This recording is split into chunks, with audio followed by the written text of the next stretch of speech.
Hello again, Tom from Every Step Physics, everystepcalculus.com. This is a physics problem regarding angular acceleration. And I'll read it here. A bicycle has wheels of 1.43 meters in diameter. The bicyclist accelerates from rest with constant acceleration to 11.3 kilometers per hour in 18.5 seconds. What is the angular acceleration? I want to do this problem because this is kind of a tricky problem, and a lot of times it happens in physics where they give you a problem like this where they use acceleration or accelerates and then gives you the variable in meters per second or kilometers per hour.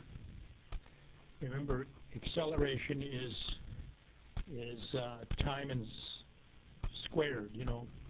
So this would be like kilometer hour squared, per hour squared, or meters per second squared. But since there's no square in the time areas, then it is velocity or speed, okay? So I want you to be aware of that, and all of physics is the same thing. So this problem should have really said, the bicyclist accelerates from rest with constant acceleration to a speed of 11.3 kilometers per hour in 18.5 seconds. Remember, speed is a scalar. It has no direction. Velocity has direction. It has an angle or direction. And it also has magnitude. So I'm not really into teaching physics. I just like to show how to do these problems in my programs on the calculator. So physics, to get to my menu, I'm at angular acceleration, 3-1. I give you a heads up on just what I said there, rads per second is rads per, if you see that in the problem, it's in my menu. It's not, you know, it's not in my menu that's going to be a velocity or speed or anything, or it doesn't have this omega here, which is the Greek letter W for angular velocity or speed. It has rads per second, so look for that in my menu. You see that in the problem as given. So we're given in the problem diameter, velocity, and time. So we're going to choose number 6 there, scroll to it. And we're going to add our variables using alpha first before you enter anything in these entry lines in my program. So you have to press alpha, and then we put in the diameter, which is 1.43.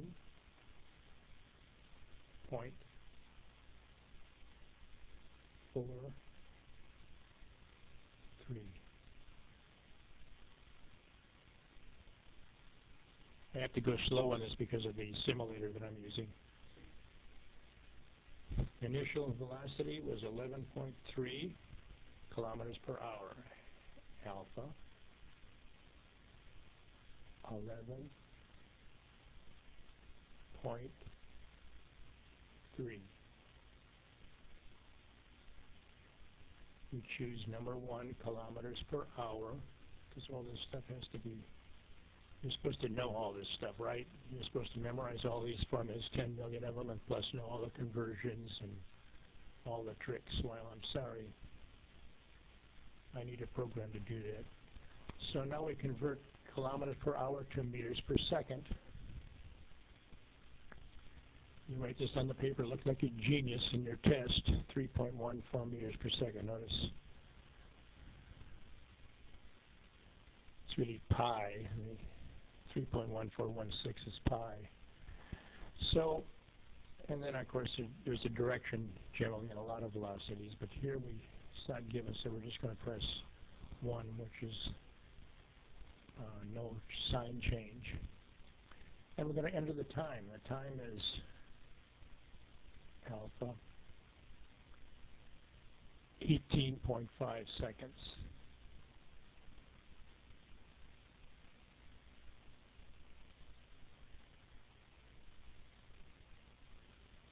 Notice they could give you hours or minutes or meters. or microseconds, I guess. I got all these conversions for you, but this one is seconds, so we're going to use number 2. And then I show you what you've entered. Seems to be okay. And we do the calculations. Linear acceleration is change in velocity over change in time. And so these calculations here, you put this just down exactly as you see it. And angular acceleration is the linear acceleration divided by radius. And the radius is diameter divided by 2, so here's diameter divided by 2. And the answer is 0.2375 rads per second squared. It's the angular acceleration. Pretty neat, huh? EveryStepPhysics.com. Go to my site, buy my programs. You'll have these for the rest of your life for your partners, spouse, grandkids, whoever takes physics in the future, and yourself. You'll always be able to do these. You can take your physics book, which has all this in it, but you have to really, really find it. And you can throw that out, but keep this, the calculator with my programs in it, and you'll be able to do these forever. Hey, have a good one.